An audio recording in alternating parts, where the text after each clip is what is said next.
Oh, how I love Jesus, because he first loved me.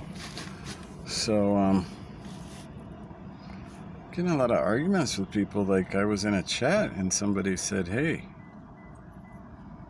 my Jesus isn't a bully. And I said to him, or whoever it was,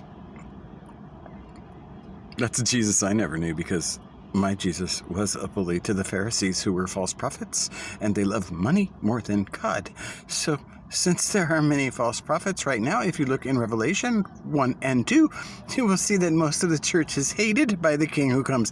And maybe that's why they don't preach about him, because most of them trust a ghost, you see, like Casper. Well, it's not Halloween and Passover. Well, I guess it could be like Halloween for some of these pastors who are shifting sands, not that rock that we were told about, like Peter was built on or whatever. What was the theme we all hear? That the solid rock was the king. But, well, doctrines of men are reigning right now, and there's many Jesuses I never knew, like that Jesus Christ radio show, that you can't call him if you had too many drinks, because he's too holy to talk to you, but he never says king, of course. No, he made you LGBTQ, if you've got any of those feelings. That's just how he created you, see? Many people don't understand that he created some a little more feminine, see? Well, I didn't see that part in the Bible. Where was that? Was that before Sodom and Gomorrah, or after, or where? But anyway, we don't want to get too distracted. I was just talking about these Jesuses everywhere that, like, people are defending. Like on this chat, I kept saying, what Jesus do you know that's not a bully? That's not a Jesus that I know. And then finally, I just kept hearing, I don't understand what you're trying to say. And I said, well, I can understand that because I'm pretty clear about what I say, and I give you whole chapters of the Bible to read if you'd like. But if the doctrines of men, they've already got you on that Titanic and you're just too comfy, well, maybe you're just too fogged up and you can't see. And, well, I guess I don't know how that will be if you're with a ghost, you see. And then, of course, it's like, what are you trying to say? What are you trying to say about me? And I'm like, I don't know what I'm saying about you. I'm saying that I'm telling you truth. And if you can't take it, what does that say about you? Do you hate someone? And then, of course, it was like, I don't understand again. But it's like, where are you at, bro? Because it's like the greatest reset to love God right and your neighbor as yourself. And if you have a problem with that, what do you got inside you that you can't deal with? It's kind of like these preachers like John MacArthur who keep shifting the sands and gaslighting everyone. Like lately when he said somebody came in, and it was a year ago, I guess, or some false prophet, he said, came into his church and he had him put in jail because, he was from Scotland. He said he heard the voice of God and he spoke in tongues, and that's cessation, and that's ridiculous.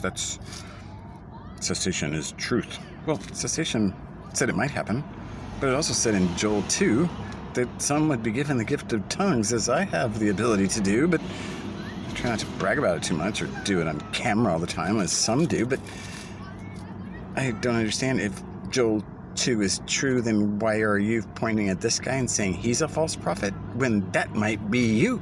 Because you've been starting this whole grace to you doctrines of men that make sons of hell.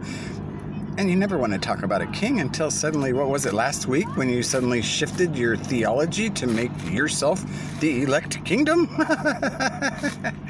Is that Lordship Part 3?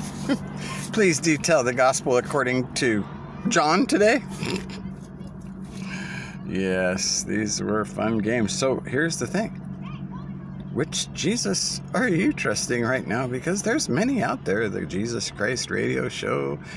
This Jesus that's a deity of Christ Trinity, that's a ghost in heaven, not a man that rose from the dead, seated at the right hand of God.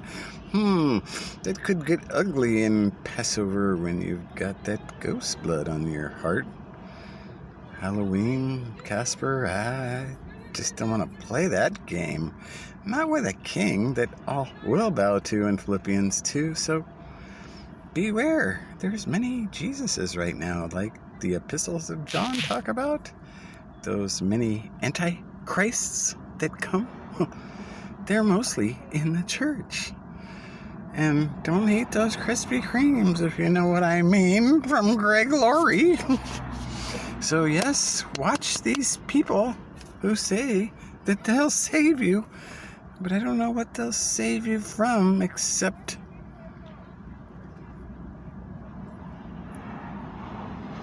a fairy tale, maybe? Because that's what it's all about when you're with a ghost and the king is coming like Santa Claus, and many kids are more ready than many Christians, unfortunately, because those doctrines of men made them say, I'll just do whatever, dude. My faith isn't that dead without works, right?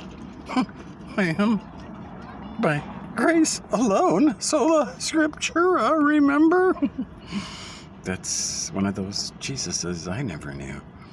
So beware which Jesus you're talking to today, because if you haven't wanted to call him king, it might be an angel of light, you see, that will make you really comfy. But we'll have you walking like an Egyptian into a pyramid real quick, see? Or maybe if you've gone too far, you can be those salt pillars in the 7 Dead Seas with the other false teachers that Elijah sent down the river, because they couldn't pray to anything but demons, you see.